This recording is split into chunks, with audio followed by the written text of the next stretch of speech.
안녕하세요. 배신의 장미입니다. 오늘의 사연 시작하겠습니다.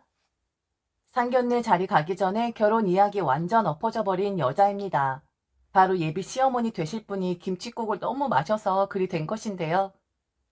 상대를 봐가며 김칫국을 마셨어야 했는데 예비 시어머니가 몰라도 너무 몰랐던 거였죠. 바로 이야기 들어가 보도록 하겠습니다. 올해 만난 남자친구와 결혼 이야기가 오갔습니다. 결혼하는 것도 좋긴 하지만 요즘 결혼하는 사람들 가장 큰 문제가 뭔 줄 아십니까? 모든 분들의 문제이긴 하겠으나 바로 집 문제죠. 결혼은 하고 싶고 이왕 결혼하는 거 좀 좋은 집에서 시작하고픈 마음은 모든 신혼부부들의 로망이 아닐까 싶습니다. 양가 넉넉해서 집 한 채 떡하니 하나 마련해 주시면 평생 충성 맹세하고 살겠다라는 마음 먹겠죠. 남자친구와 제가 그런 상황이었습니다. 집은 남자가 꼭 해와야 한다는 거 옛날 말이고 능력이 되는 집에서 해주시면 감사합니다 하며 온갖 아양 다 떨며 냅다 받아야 하는 거 아니겠습니까? 결혼 이야기 슬슬 나오며 남자친구와 집에 대해 고민할 때 그 고민을 해결해준 분은 바로 제 엄마였습니다. 부유한 외가에서 태어나고 자란 엄마는 결혼을 하고 나서도 그 피를 이어받아 돈을 버는 데는 일가견이 있는 사람이었습니다. 상대적으로 아빠보다 돈을 버는 수완이 더 뛰어난 사람이었던지라 저희 집안은 아빠가 집안 살림을 도맡아는 입장이었고 엄마가 경제적인 부분을 책임지는 사람이었습니다. 외할아버지 사업을 가장 맞이인 엄마가 이어서 운영을 하고 있었거든요. 이모들도 함께 말이죠. 암튼 아빠가 일을 안 하는 건 아니었는데 둘을 딱 놓고 비교를 해보면 엄마가 일이 더 많고 바쁜 게 눈에 보일 정도였기에 아빠는 군소리하지 않고 일과 함께 집안 살림을 맡아서 했었죠. 엄마는 할머니 집에 가는 경우도 거의 없었습니다. 그런데 저희 할머니도 그에 대해 불평불만을 하는 일은 없었던 것 같습니다. 뭐 할머니 속을 제가 알 길은 없지만 그래도 제가 경험하고 들은 바로는 할머니는 항상 엄마를 가리켜 그렇게 이야기를 했었어요. 제 아빠가 봉을 잡은 거라고요. 경제적 지원 항상 섭섭치 않게 했었고 결국 힘 떨어지고 거동 불편하신 할머니 저희 집으로 모셔온 것도 엄마의 결정이었습니다. 모든 식구들 하다못해 아빠까지도 할머니를 요양원에 모시자 했지만 엄마는 간병인을 쓰면서 집으로 모셔왔고 그래도 자기가 케어를 못할지언정 같이라도 지내면서 상황을 지켜봐야 한다 했습니다. 돈 잘 벌고 똑 부러지고 아빠보다 곱절은 기가 더 센 우리 엄마의 뜻을 감히 그 누구도 거스르지 못했고 결국 할머니는 저희 집에서 생활을 하고 계세요. 미안한 마음 있는 할머니는 엄마에게 자기 때문에 모두 다 불편한 것 같으니 요양원에 보내달라고 했지만 엄마는 단칼에 거절을 했습니다. 거기 가서 내 욕하려고 그러세요? 그냥 내 옆에 계셔. 불편하긴 뭐가 불편해? 어머니 아들이고 손녀인데 피나는 사람들이 불편하다 하면 안 되지. 피 한 방울 섞이지 않은 내가 불편한 마음이 없는데 그런 소리들 하면 어머니 아들이고 손녀 할 것 없이 다 내쫓아 버릴 테니까. 어머니야말로 괜찮다 괜찮다 말하지 말고 원하는 거 있으면 바로바로 얘기를 해요. 어머니 상태 안 좋아지면 내가 욕먹는 거니까. 며느리 욕먹이기 싫으면 바로바로 이야기를 하라고. 요양원 보내달란 말 하지 말고. 어찌 보면 돈 좀 번다고 사람이 저렇게 강성인가 할 수도 있지만 사실 그게 정답이긴 했습니다. 엄만 자기 생각이 항상 옳다고 생각하는 사람이었고 작은 일이든 큰 일이든 다 자기가 참여를 하고 조절을 해야 한다고 믿는 사람이었었죠. 그리고 할머니한테도 그렇습니다. 남들이 보면 좋은 며느리라고 생각할 수도 있는데 엄만 기브앤테이크가 확실한 그런 여자였거든요. 집에 할머니를 모시고 오겠다 결정을 했을 때에도 아프다고 쉽사리 시키면 바로 요양원으로 보낼 것이라고 아빠한테 말한 사람이었고 할머니를 모시고자 마음 먹은 것도 그동안 이 집안 며느리로 살면서 시집살이 한 번 시키지 않았기 때문에 그에 대한 합당한 보상이라고 했습니다. 잘하는 며느리는 아니지만 시어머니가 너무 좋은 시어머니 역할을 했다나요? 그렇기 때문에 할머니가 어쩔 수 없이 요양원에 가셔야 한 상황이라면 보내드리겠지만 자기가 책임을 져야 하는 것이라고 했어요. 그렇다고 엄마가 돌봐드리는 건 절대 아니죠. 사람을 부렸고 부린 사람들이 마음에 들지 않으면 엄마의 기준선에 미치지 못하면 가차없이 해고를 하고 지적을 하는 사람이긴 했습니다. 좋은 사람인 것 같다가도 어느 땐 너무 차가운 사람, 계산이 확실한 사람. 그런데 이런 엄마가 제가 남자친구와 결혼 이야기를 하고 있다 하니 집을 한 채 주겠다는 겁니다. 수에 능통하고 확실한 계산법이 있는 엄마는 그게 마지막이라고 했습니다. 저한테 들어가는 돈으로는 그 아파트가 마지막일 것이라고요. 아파트라는 가장 큰 고민을 해결해 줄 테니 나머지는 저와 남자친구한테 알아서 하라 했고, 음식을 제일로 신경을 써달라고 특별히 부탁을 했었죠. 손님 불러놓고 배불리 맛있게 먹어야 하는 거라고. 어차피 결혼식 행사 자체들, 신부 화장이 어땠니, 드레스가 어땠니라는 말은 니들이나 하는 것이고, 대부분의 사람들은 음식에 관해서만 이야기를 하고 기억을 할 테니 꼭 신중하게 고민해서 선택을 해야 하는 것이라고 했습니다. 순조롭게 진행이 되는 것 같았습니다. 가장 큰 문제는 집이 해결이 되었으니까요. 그리고 더 순조롭고 내가 이 결혼을 정말 잘하는 것이구나 라고 한 번 더 느꼈던 것이 바로 집을 해주신다는 엄마의 말을 전한 뒤 남자친구의 행동까지였었습니다. 남자친구는 일부러 그러는 게 아니라 제게 보이기 위해 그러는 게 아니라 정말 그럴 순 없다고 손살에 내쳤습니다. 미쳐버린 집값이니 그게 한두 푼이 아니잖아요. 아무리 돈이 있으신 분이라고 해도 그건 아닌 것 같다고. 그냥 대출을 받아서 우리 힘으로 한번 해보자고 남자친구는 저를 설득했어요. 그러면서 지금 자기가 가지고 있는 돈의 액수를 이야기했고 보여줬고 계획을 세워오더군요. PPT로 설명을 하는데 이런 남자라면 함께 할 수 있겠구나. 엄마도 남자친구의 이러면은 보고 집을 해주겠다고 한 거였구나 생각을 했습니다. 저희 엄마는 절대로 허튼 곳에 돈을 쓰고 베푸는 여자가 절대로 아니거든요. 그게 설령 자식이라고 할지라도요. 결국엔 엄마에게 감사함을 표했고 남자친구도 그 고마운 마음 잊지 않고 평생 갚아 나가는 것으로 합의를 보고 엄마가 해주는 그 아파트 받기로 했습니다. 두 손으로 공손하게 말이죠. 정말 너무너무 순조로웠습니다. 집 문제는 끝이 났고 양가의 정식으로 인사를 드리는 일정만 정리하면 되었습니다. 그런데 그 일정 잡기 전에 모든 것이 망가져 버렸지만서도요. 망가져 버리고 결혼 이야기도 없었던 것으로 해버리고 집도 날아가 버린 이유는 바로 예비 시어머니의 김치국물 한 사발 때문이었습니다. 그런데 나중에 생각을 해보니 예비 시어머니가 왜 그렇게 했는지 살짝 이해가 되는 것 같기도 했어요. 충분히 그러니 일어나는 것이고 그런 걱정할 수도 있는 거였으니까요. 예비 시어머니 말을 빌리자면 요즘 여자들 기도 세고 남자 보기를 우습게 보긴 하니까 아들 가진 어머니들이 요즘엔 손해라고 하는 경우들도 있으니까 그래서 그런 말을 한 것이라고 억지로 이해는 해보려고 하고 있습니다. 다만 조금 서로 마음 안 상하게 어휘를 선택했으면 어땠을까 하는 아쉬움도 있고요. 전화 한 통을 받았고 저는 예비 시어머니에게 만나고 싶다는 의중을 듣게 되었습니다. 남자친구 몰래 말이죠. 순간 혹시 옛날부터 예비 시어머니가 그 위에 시어머니에게 받은 가락지라도 주려 하시나 하고 생각을 했었습니다. 저도 김칫국을 마시긴 했었네요. 남자친구에게는 말하지 말고 단둘이 비밀스럽게 만나자고 했으니까요. 가락지가 아니더라도 남자친구의 어머니로서 제게 부탁할 것도 있을 것이고 그리고 결혼 전 단둘이 만나 의기투합하는 것도 나쁘지 않다 생각했기에 홀가분한 마음으로 예비 시어머니를 만났습니다. 그런데 예비 시어머니는 제게 이해 안 되는 말을 하셨으니 그게 발단이 되었고 결국엔 1년의 모든 일에 종지부를 찍는 결과를 낳게 되었죠. 예비 시어머니는 남자친구에게 들었다며 엄마가 사준다고 하는 집에 대해 이야기를 했습니다. 좋아하기는 하는데 예비 시어머니는 우려를 표했습니다.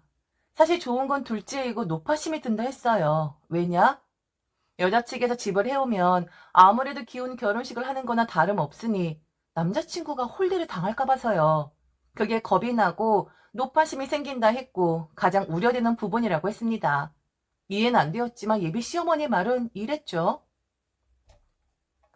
우선 집을 해주신다는 것은 너무 감사한 일이지. 그런데 그 감사한 마음 외에 먼저 나는 노파심이 들더라.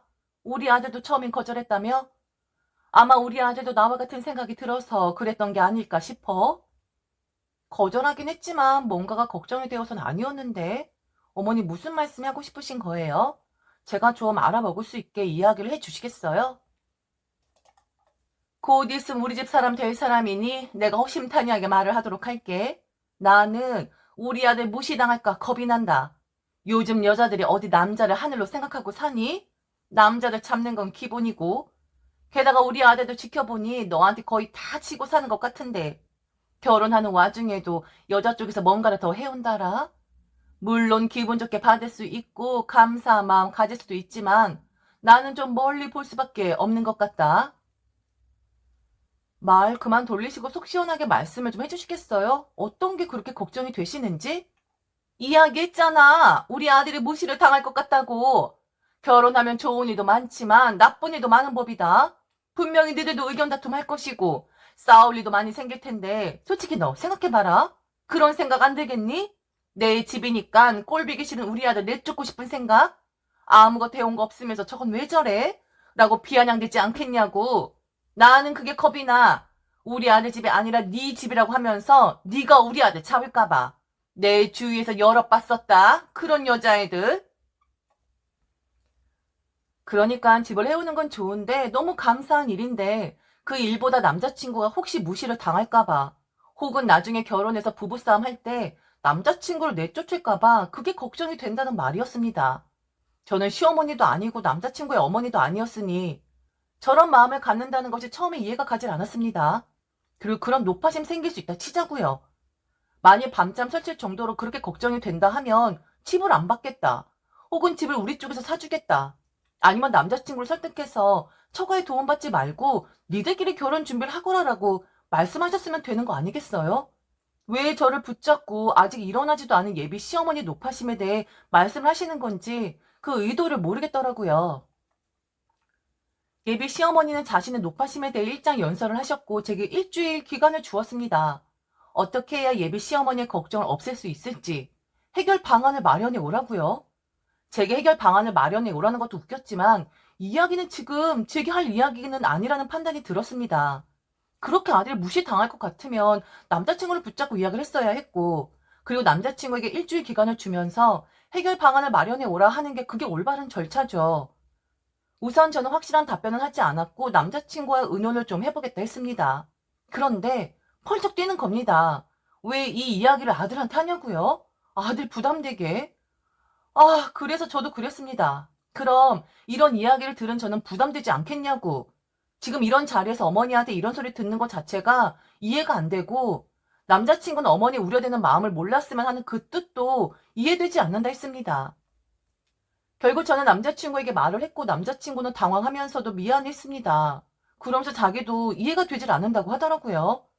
예비 시어머니가 무슨 생각을 가지고 그런 말을 한 건지 자기도 자기 엄마이지만 모르겠다 했습니다. 다만 남자친구도 자기 엄마이니 예비 시어머니를 좀 두둔하고 싶었는지 이 이야기는 하더군요. 엄마 입장에서 걱정이 됐나 보다. 그리고 아무것도 못 해주는 입장인데 면목 없으니까 미안하니까. 그래서 자기 만나서 우리 아들 잘 좀 부탁한다는 뜻으로 이야기한 게 아닐까? 그렇게 생각해 줘라. 내가 엄마한테는 잘 말할게. 자기 신경 안 쓰게 내가 해결할 테니까 그냥 우리 엄마가 내가 걱정해서 그런 거라고 생각해 줘라. 어? 내가 부탁할게. 제발 남자친구가 해결하길 바랐었는데 저는 일주일 뒤에 예비 시어머니 전화를 받았습니다. 전화를 하자마자 왜 먼저 전화를 안 했냐고 다그쳤고 해결 방안을 마련했냐고 그러더군요. 그래서 저는 남자친구가 알아서 해결하겠다고 했다. 저한테는 신경 쓰지 말라고 했다. 그래서 어떻게 해결을 해야 할지 어머니의 노파심을 어떻게 하면 누그러뜨릴 수 있는지에 대한 방안 생각해보지 않았다 했습니다. 그랬더니 예비 시어머니 그러더군요. 벌써부터 우리들이 나눈 이야기를 아들한테 이야기한 것 자체가 마음에 들지 않고 그리고 우리들이 해결 방안을 찾아보기로 한 건데 아들 뒤에 숨으려고만 하는 제가 딱 고부 갈등 일으키기 좋은 스타일이라고 했습니다. 너무 짜증이 나더라고요. 지금 뭐 하자는 건지. 그리고 자신의 감정은 원래 스스로 다스리고 해야 하는 거 아닌가요? 제가 무슨 상담사도 아니고 힐링 전도사도 아니고 왜 자꾸 저한테 노파심을 없앨 수 있는 해결 방안을 내놓으라고 하는 건지 무슨 꿍꿍이가 있는 것 같았습니다. 포기하지 않고 물고 늘어지는 것을 보면요. 내가 찾았다. 내가 방법을 찾았다고. 이 방법밖에 없는 것 같아. 그러니 너도 이 방법을 따라주면 좋겠다. 아니면 네가 더 좋은 해결 방안을 내놓던지. 어떤 방법인데요? 도대체 어떤 걸 생각해 내신 건데요? 사부인을 사주신다는 그 집? 네 명의도 아니고 우리 아들 명의도 아니고 공동 명의도 아닌 내 명의로 해라. 내 명의로 하면 네 집도 아니고 우리 아들 집도 아니니 나중에 네가 집 가지고 잘난 척하는 일은 없을 거 아니야? 내 명의니까 안 그러니? 완전 헉이지요? 왜 우리 엄마가 사주는 집을 자기 명의로 해달라고 하는 걸까요? 그리고 어떻게 그게 해결 방안일 수 있는 거죠? 일주일 동안 생각해낸 게 고작 명의를 예비 시어머니로 해라? 그럼 네 집도 아들 집도 아니니 집 가지고 잘난 척 할 일 없다? 이 무슨 논리인가요? 제가 뭐라고 답변을 해야 하는 걸까요? 와, 완전 현타 제대로 오더라고요. 전 할 말도 없었고 말 섞을 이유가 없다 생각이 들어 지금 좀 당황스럽다. 어떤 의도로 지금 그런 말씀을 하는 건지 모르겠다. 그러니 차라리 집을 사주신다고 하는 우리 엄마랑 대화를 나눠보는 것이 낫지 않겠냐고 했습니다. 엄마한테 떠넘겼습니다. 혹시 엄마들 입장에선 예비 시어머니 말이 충분히 할 수 있는 건데 제가 어리고 현명한 사람이 아니라서 판단을 못하는 것일 수도 있으니까요. 저는 절대로 이해도 안 됐고 솔직히 거지 근성이다라는 생각을 할 수밖에 없었거든요. 그리고 저는 알게 되었죠.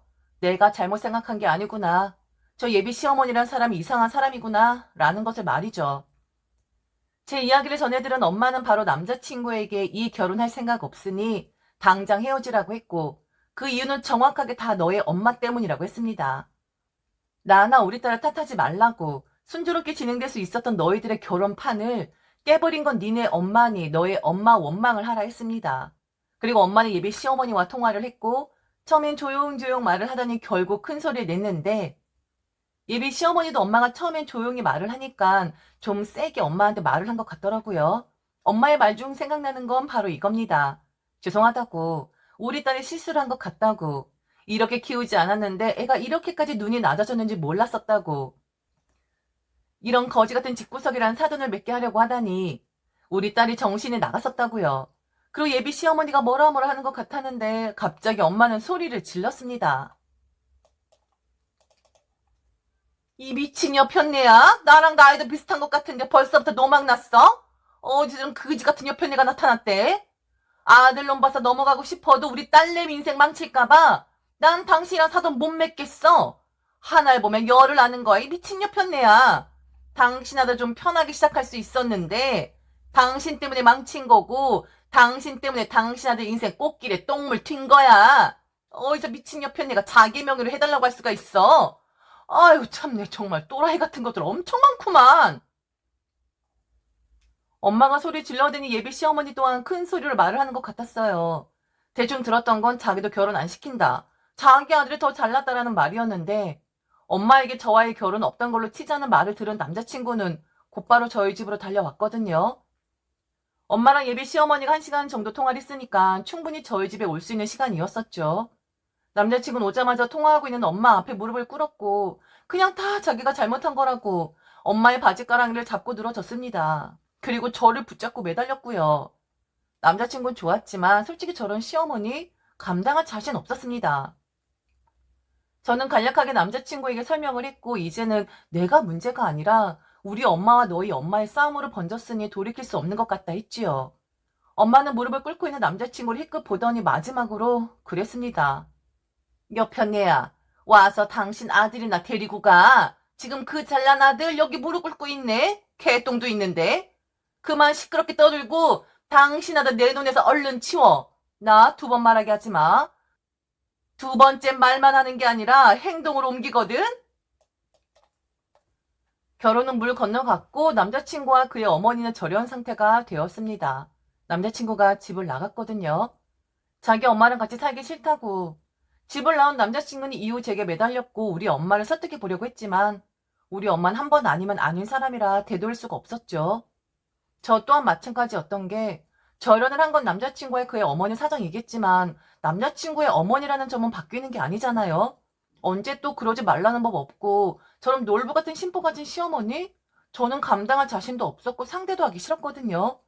그리고 축복받아야 할 일에 이미 찬물을 끼얹은 셈인데 다시 되돌린다 해도 그게 무슨 의미가 있을까요? 이미 깨어질 대로 깨어졌는데 말이죠. 남자친구와는 한 1년 정도 연락을 하고 지내다가 지금은 아예 연락이 끊긴 상태입니다. 지방으로 회사를 옮겼다는 말도 있고 외국으로 나갔다는 말도 있고 암튼 아직까지 그의 어머니와 화해를 하지 않은 건 맞는 것 같습니다. 사돈이 배려해서 딸과 아들 부부 잘 살라고 마련해 주려 한 집을 자기 명의로 해야 자기가 마음 편할 것 같다 했던 저희 시어머니가 될 뻔했었던 한 아줌마의 이야기 이렇게 끝이 납니다. 지금까지 들어주셔서 진심으로 감사합니다. 이상 배신의 장미였습니다.